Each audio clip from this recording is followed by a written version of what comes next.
Hi guys, I'm Mama Modhoni, mommy to 1-year-old Modhoni. A wife, a mama, a businesswoman. I run my own business called African Kaya. Check it out on Instagram and Facebook. And I'm pregnant, guys. Hee. Look at my baby bump. Look at my baby bump. In case you've not seen it on Instagram or on Facebook, tuko wawili. So yeah, that's my big news for 2019. Although of course I got pregnant last year. Is it last year? Yeah, last year. Of course it's last year. Of course it can be last year, but one. Sorry guys.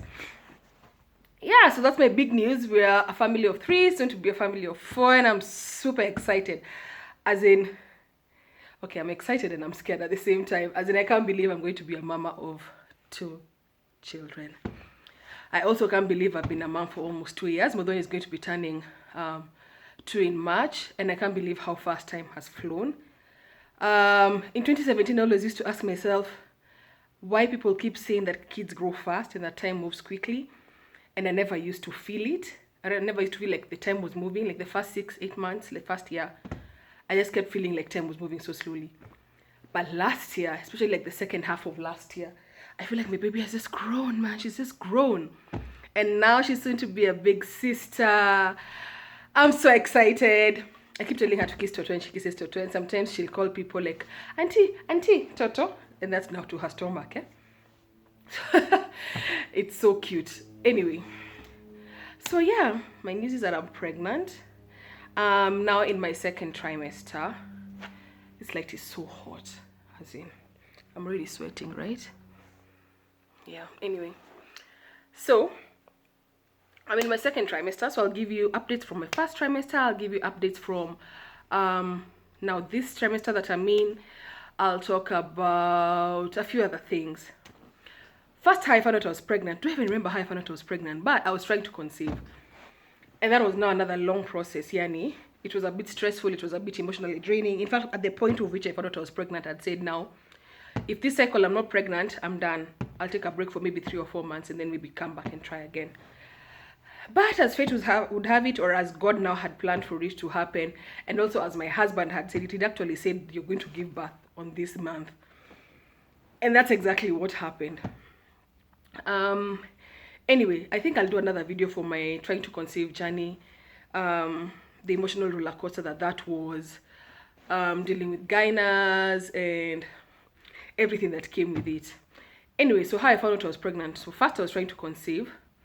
I think 10 days after my ovulation date. Oh, I was timing my ovulation and all that because I was gender swaying.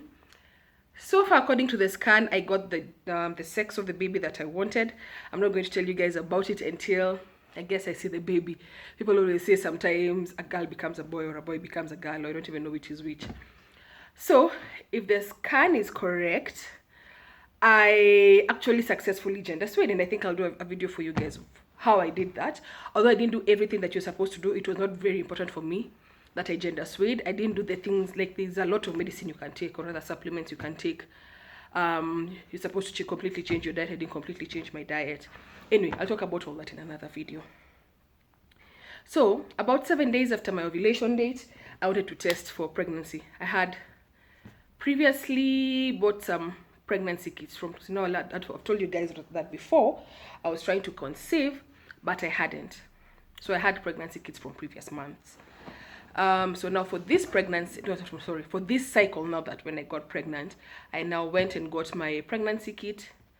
I tested, that was I think 7 days DPO, days past ovulation.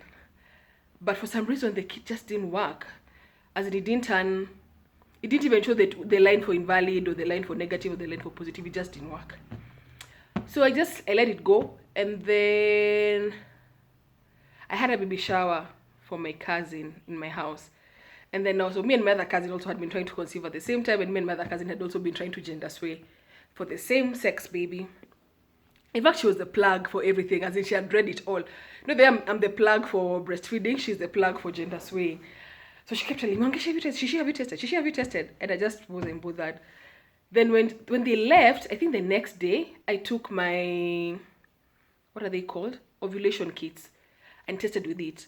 Apparently, the same hormones or something like that that rise during ovulation can be used to test for the hormones that rise for pregnancy. I forget the name of the hormone. I know for ovulation it's called the luteinizing hormone. For pregnancy, I forget what it's called. I don't know if it's estrogen. Who knows? Anyway, so I tested using my ovulation kit. It was positive. I was so excited. I was in the bathroom. I was so happy. Then that night I bought a kit from just a pharmacy near here. I tested twice. It was positive. Yeah, that night. Oh my God. So I called my husband. So I told him, oh my God, come home. You need to come home now. You need to come home now. I didn't want to tell him on the phone. He was far. And for some reason, I made him panic. So he kept calling me. Why are you asking me to come? Why are you asking me to come? That was around 6:30. Why are you asking me to come? I was going to go and watch football. Why are you asking me to come? I told him, you just come. You can go anywhere you want after that. So he kept asking me, is everything okay? Is Modoni okay? Is Modoni okay? I tell him, yeah, Modoni is fine. You come. You just come. You just must come. As in, like, every 10 minutes, are you sure Modoni is fine? What are you not telling me? Is Modoni okay? As in, for him, the only thing that he felt could go wrong is that Modoni was not okay. Anyway, so he gets here. He gets to Modoni's bedroom. Where was my nanny? Anyway, I don't remember. Anyway, so he comes to the room. First thing he does is take Modoni away from me. He's touching her all over. Like, Mama, you okay? Mama, you okay? Mama, nini mbani nini? And I kept telling him, Modoni is fine. So at this point, I'm filming him. I actually have the video. I'm filming him, and then I tell him, oh, Modoni, I was putting some top on Modoni, actually, that's written Big Sister. And all this time, actually, he's holding Modoni. He's not seeing him. He's just concerned in his mind. He's like, the only reason I can call him so urgently is that there's something going on with Modoni. So now I told him, so you look at Modoni, just look at what she's wearing. And then he looks at her, and then he starts those things that men do. And why do they do that? Are you for real? Are you for real? I'm like, are you going to react the same way you reacted for the first pregnancy? Because that's the same thing he did for the first pregnancy. Are you for real? Are you for real? Oh my God, are you for real? So I'm like, as in, we're going to repeat this again. Anyway, he was pretty excited. I was pretty excited. Yeah, it was a good time. So first trimester, that was a few months ago anyway. First trimester was not hard. It was not that bad. I just had a lot of mathogodhanio. I don't even know how to explain that feeling. Mathogodhanio is like a doodle. In case you don't speak Kikuyu, you know when you're in school and you're told to doodle and you just do things that are like all over the place. That's what mathogodhanio is like. You're not feeling unwell. I was not feeling nauseous. I was not feeling sick. It was just mathogodhanio. I don't even know how to explain. If you know a Kikuyu, just ask them to explain to you. It's a very hard thing to explain. But you guys know mathogodhanio. Kikuyu food is mathogodhanio. It's like everything all over in one pot and everything is. Yeah, as in you just feel all over the place. Sometimes you feel tired. Sometimes I'm feeling like mathogodhanio. That's the only way I can explain. Anyway, also unfortunately, the month I got pregnant, I had not thought about it actually. I just thought about this maybe 2 months ago. I started having pain in my back. But I'd been having pain in my back for a while because of issues with the placing of my uterus. I'm supposed to do a video on that as well. So now when I got pregnant, the pain got worse. And now when I thought about it, when I think back at it, because it was just before I moved to this house, and I really couldn't deal with Modoni. When we moved to this house, Modoni started waking up at night. I think because of the change of environment, and I couldn't lift her up from her cot. And now when I thought back to it, it was actually the time around when I was getting pregnant. And it's back pain, but it's not really back pain. It's like pain in my vagina, but it's not really my vagina. It's like pain in my pelvic, but it's not really my pelvic. It's basically, let me just try and show you guys. Somewhere here, like my tailbone area and also in my vaginal area. So now that pain also started around the time I was getting pregnant. And it was really bad pain. So the first time I went to hospital for a scan, they really couldn't tell what was wrong. Apparently also my pregnancy had repositioned my uterus. So it was really not the uterus causing the pain. And I went to see a women's health physiotherapist. I'll put her contacts below actually. Maybe if you did her contacts, I can inbox them to you. But she's basically a women's health physiotherapist. So birth injuries with your pelvic floor, and things like that she deals with. Like if you have diastasis recti, is that the word? the separation of the stomach and things like that. She's really good at. She also deals with other physiotherapy things, but she's specifically also a women's health physiotherapist. So I went to see her. I'd also gone to see a physiotherapist at Nairobi Hospital, I think, and seeing the Nairobi Hospital physiotherapist and seeing her were two very different experiences. I guess because the physiotherapist at Nairobi Hospital is just a general one, and her, she specifically studied women's health. I think she did studied in the UK. So she really helped me, but she had also told me that there's nothing much we can do other than me resting until my second trimester. So that went on. The pain, as in I can't lift Modoni, I can't sit for long, I can't stand for long, I can't walk for long. So basically my whole pregnancy has been really lying down. And at the beginning, I think I didn't really accept that was my fate. So the pain was a lot more than I have now, because of now trying to still be myself, trying to still move around, trying to still make my sauces, make my jams, sell things, be a mom, you know, pick Modoni up when she needs to be picked up, put her down, put her to bed, wash her, carry her. So all those things used to really aggravate my pain. And I'm talking about pain of like 7 out of 10 pain. But with time now, I really had to get used to it. And then at some point now, I went back to the gynae. There's a time now, towards the end of last year, I think sometime in December or late November, I actually had to be helped up these stairs by my hubby. As in, trying to walk now from the seat that's there at the corner to there was just impossible. Like, I had to really walk slowly. And when I got to the stairs, I just couldn't do it myself, and he had to really help me up the stairs. So after that, I went to hospital, and then they told me, not at that time, before that, there was quite a bit of pain. I went back and they told me now what they can see is that my cyst, I have a cyst. So the biology behind it, gosh, this video is already so long. The biology behind it is you get a cyst, the cyst bursts and removes an ovary. Then this ovary goes out and gets fertilized. But the cyst remains because now this cyst produces hormones to maintain your pregnancy as your placenta forms. And the placenta fully forms at 20 weeks, and then this cyst dies. I hope that makes sense. So now this cyst that was now producing hormones for my baby to keep growing as my placenta forms was sitting in a funny way, which was now aggravating my pain. So now when this was found out, at least it was a bit better, and the doctor told me the same thing. You just need to not use your pelvic region a lot.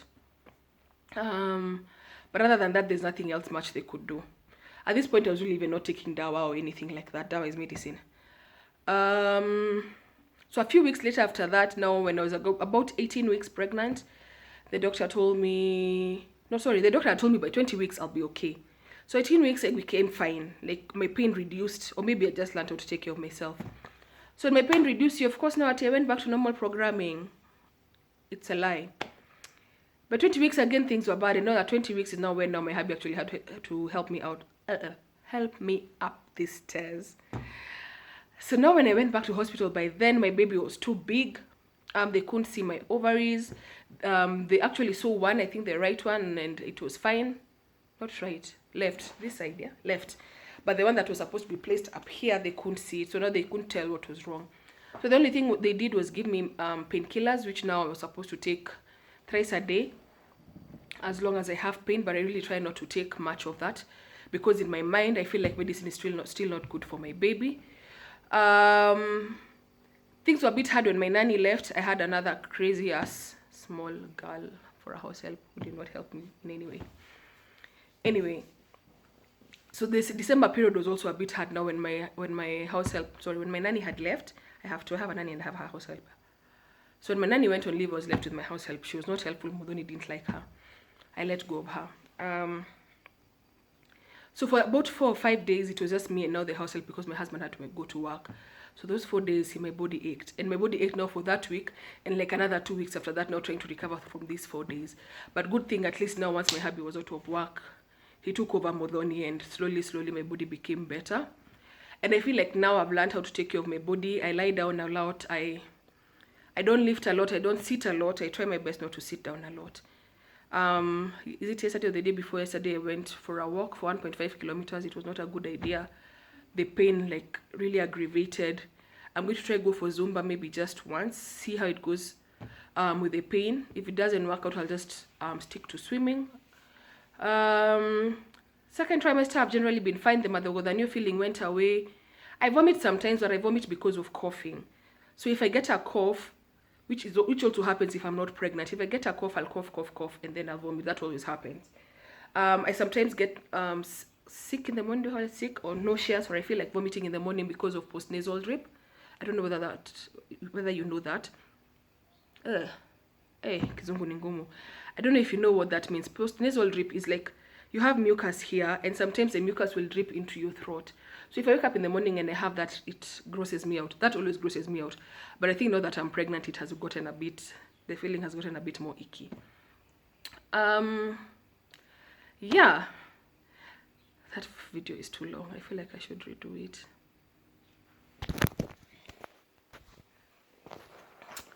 Sorry guys, so I'm not 16 minutes. I don't think I'll redo the video.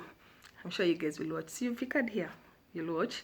So I barely have any pain because generally I spend the days lying down with my pelvic rested. I try not to walk a lot. I try not to move around a lot. I don't accept a lot of dates that I have to go and sit. Other than that, any other issues? No, actually, it's just been my back. I had a flu, which is normal. I don't even think that's pregnancy related. But then is fine. She's not gotten jealous. She sometimes says hi to the baby. I'm really waiting to see her as a big sister. I'm really waiting to see how I'll be able to handle 2 kids. Actually, my biggest concern is running my house or running my home in terms of housework, in terms of having a house help and a nanny and how to divide the work. I'd like both of them to be able to work together and both of them be used to both babies. Yeah, I'm excited. As in, but I still can't believe that I'm going to be going back to waking up at night and breastfeeding and pumping and, you know, all those things that come with having a newborn. But I'm pretty excited. I really can't wait. Any advice from moms who have 2 small babies, please let me know. What hacks did you use? How did you guys survive? What do you think I should do? What do you think I should mentally prepare for? Or yeah, especially in terms of housework and dealing with 2 kids. Although Modon is at school some days, but I'm not sure if she's still going to continue going with the nanny or not. Yeah, so let me know. And that's my news. See you next time, guys. Remember to like this video, give it a thumbs up, share, like my Facebook, Instagram at the Mothership with Mama Muthoni. And just remember, you're doing great, guys. See you next time. Bye.